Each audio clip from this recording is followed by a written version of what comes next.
Hello everybody, PikaPlusHD here, and welcome to yet another commentated video from the past. But in the last episode, we met a Growlithe that did not use Roar, and was took out pretty straight after, so that was a good start. But in this episode, I'm pretty sure we'll be taking on Lieutenant Surge as we just go back to Vermilion right now so that we can teach Cut to a Pokemon, because we do actually have the fact that we do not currently have a Cut Pokemon, so we can't even get to the gym at the moment, because you do need Cut. It's not like in Cerulean where you can take on Misty before going to Bill. You've just got no chance with this one.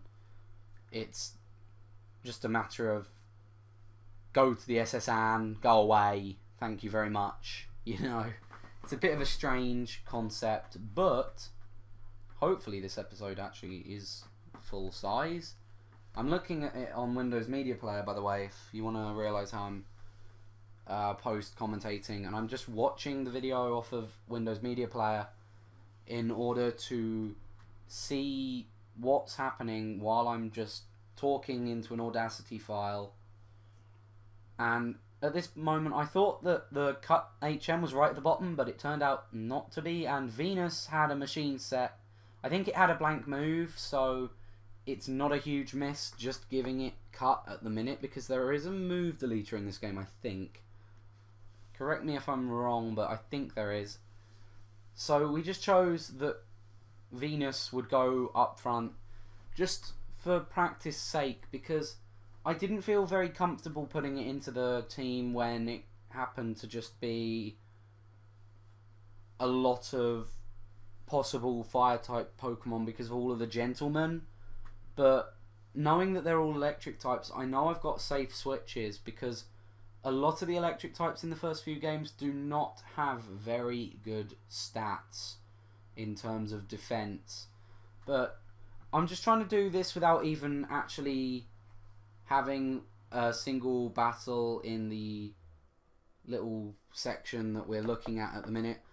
I keep hitting some of the switches and then not the other, but this one has a Pikachu, this trainer, and I went, yeah, Vegas please, because I was just going to test out to see if it was a one-hitter. And unfortunately this one had static, so I think they all have static actually, now I'm saying that, but these Pikachus are just really, really weak defense-wise. Like, they can pack a punch. It's a lot better if they are a Raichu, but still even then their just defense in general is very, very weak. And as you can see, we've just beaten a Sailor that's in an electric club. Still don't get that, but that's just how the penny rolled. He was looking for how a penny rolled and he got a penny farthing, so that was what he's gone and done. He's gone and got himself a effectively unicycle, although not really. He's got himself a unicycle with a little bit of a wheel at the end. But yet again, I think we went to do that and we got it there, but I still went and battled this person because I just wanted to see if there was any variation, because I knew that the gym leader actually had like some variation, but I was just seeing if the electric types in this game had any kind of variation, as in what there could be, because there are so many different Pokemon in some types, and when you think of electric you just think of a few, so I just use these as training and also to just get used to the type of electric.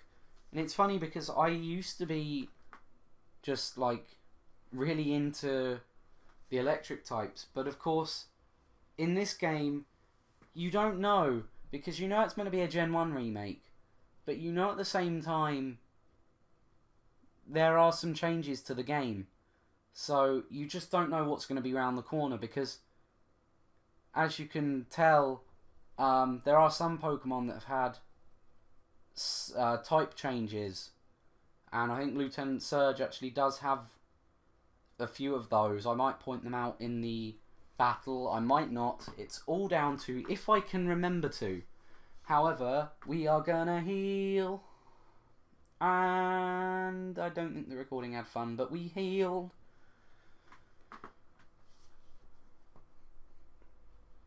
I'm your Venus. I just cut the tree down for you. I don't know why I was looking there. I kind of didn't realise that the gate still kept open. They zap my enemies into paralysis. Voltorb. So I sent out Rodent because I realised, why not? Rodent might want a level up in this game. You know, I know that there's no way Minion's going to be there because of all of the weaknesses it has to electric types, being a flying type in this game. But yeah, so this Pikachu, yet again, Rodent. I know Rodent can take it on. I just have faith in Rodent in this battle. And as you can see, it's paid off so far. But he goes into Raichu, and Raichu's meant to be his strongest Pokemon. But we switch into Rodent, I think, because we see special defense. I was just basing this move on special defense out of the two. I kind of didn't know what one would have the highest because I thought both were more physical based. But look at that! Look at that move. That is the end. Now that's a shocker. And that's what this man has said. So it cranks up your Spokemon speed, yeah. It also lets your Pokemon fly lightning quick anytime. And you're special. So we're special, and he's given us Shockwave. Now, I was just thinking, like, what can learn Shockwave? And I thought, a total 0 of my Pokemon can learn it. And then I realised, I've got Rodent. So we'll save that until a little bit later on in the game when we know if Rodent will actually survive for long enough. Because in the game, there is actually a small chance that, although Rodent does look a little bit more prominent than some of the other members, I'd rather just only teach it what it needs to know at the stage than it needs to know it, in case, like, if I come up against something that might need a Shockwave, then, like, for example, if there's a whole route of flying trainers and I don't have anything, all I've got is like Minion and Rodent, then maybe I'd teach Shockwave. But to be fair, Shockwave is actually a special attack, I think, and the special attack of Rodent is really minimal.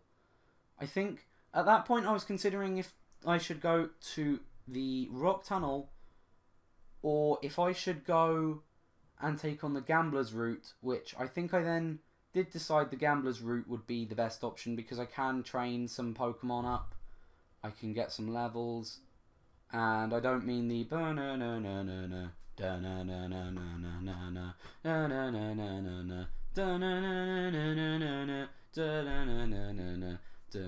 yeah, that one. I don't mean that one, sorry. But we actually take on Diglett's Cave in this episode instead, because I thought, we haven't got a Pokemon in this area, so what are we going to do? We're going to get a Pokemon. We're going to get our best Pokemon yet.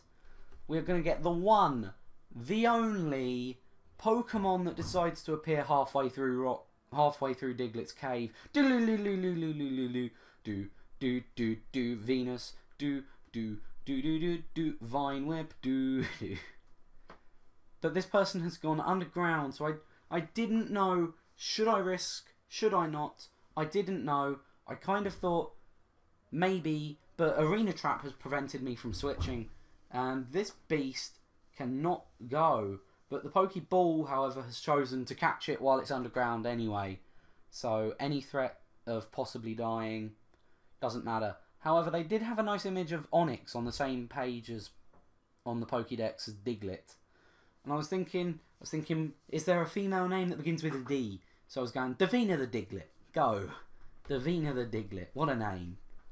It's better than some of the other names I've seen other people come up with, to be fair. Normally, I just either name a Pokemon really randomly, or I name them just after a normal Pokemon name like a normal name in real life. Like if it starts with, let's say, R, for example, I might name it like, I don't know, Rod. I can't even think of a Pokemon beginning with R now. Like Jay the Jirachi or James the Jirachi, you know? Just something that kind of fits the name of the Pokemon, so that it's not just, oh hi, I've got a name that doesn't make any sense. You know?